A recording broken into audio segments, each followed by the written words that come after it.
క్రీస్తునందున్న ప్రియులకు ప్రేమతో వందనాలు తెలియజేయుచున్నాను. ఈరోజు దేవుడు మనకు చేస్తున్న వాగ్దానం ఏమిటనగా, కీర్తనల గ్రంథము 73వ కీర్తన 24వ చరణం. నీ ఆలోచన చేత నన్ను నడిపించెదవు, తరువాత మహిమలో నీవు నన్ను చేర్చుకొందువు. ఆమెన్. నా ప్రియమైన సహోదరి సహోదరులారా, ఈ లోకంలో పుట్టిన ప్రతి ఒక్కరూ ఏదో ఒక రోజు మరణించక తప్పదు.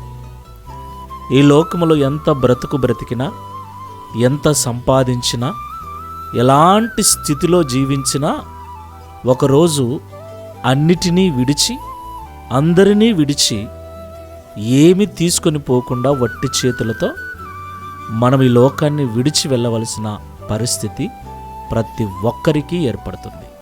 అయితే బైబిల్ సెలవిస్తున్న మాట ఏమిటంటే, మనమందరము కూడా దేవుని యొద్ద నుండి వచ్చాం. దేవుని యొద్ద నుండి వచ్చిన మనము మరలా తిరిగి దేవుని యొద్దకే వెళ్ళాలన్నది దేవుని చిత్తమై ఉంది. దేవునికి మహిమ కలుగునుగాక. అయితే మానవుడు అపవాది ఆలోచనల చొప్పున నడవటము ద్వారా, తన సొంత ఆలోచనల చేత ఇష్టానుసారముగా బ్రతకటము ద్వారా చనిపోయిన తర్వాత మహిమలో ప్రవేశించకుండా తనకు తానే నాశనాన్ని కొని తెచ్చుకుంటున్నాడు. నా ప్రియులారా, మనము దేవుని యొద్దకు వెళ్ళాలి. మన ఆత్మ దేవునితో నిత్యత్వం జీవించాలి.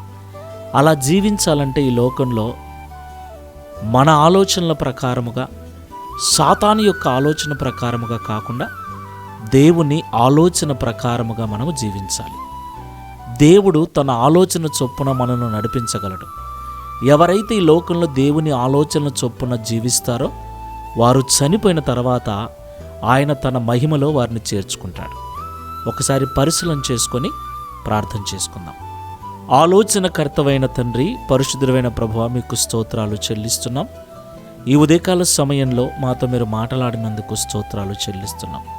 నిజమే తండ్రి, పుట్టిన ప్రతి ఒక్కరూ ఏదో ఒక రోజు గిట్టక తప్పదు. ప్రియ తండ్రి, మానవజాతి అంతా కూడా నీ ద్వారా రూపించబడిందని, నీ యొద్ద నుండి మేము వచ్చామని, చనిపోయిన తర్వాత తిరిగి నీ యొద్దకు రావాలన్న ఉద్దేశము మీరు మా పట్ల కలిగి ఉన్నందుకు స్తోత్రాలు. అయితే ఈ ప్రార్థనలో ఏకీభవిస్తున్న మేము కూడా అనేక పర్యాయములు మా సొంత ఆలోచన ప్రకారంగా, దుష్టుడైన సాతాను ఆలోచన ప్రకారంగా నడిచి ఎన్నో ఇబ్బందులు పడ్డాం, ఎంతో వేదనలకు గురయ్యాం.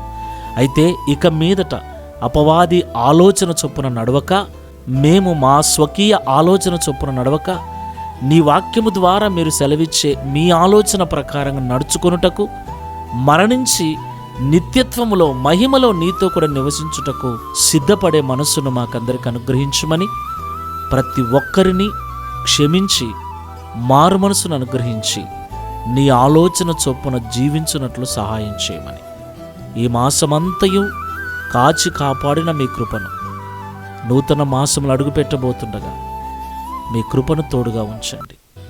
నీ ఆలోచన చొప్పున జీవించే భాగ్యమును మాకు ప్రసాదించమని యేసు నామములో ప్రార్థిస్తున్నాము తండ్రి. Amen. Praise the lord. God bless you all.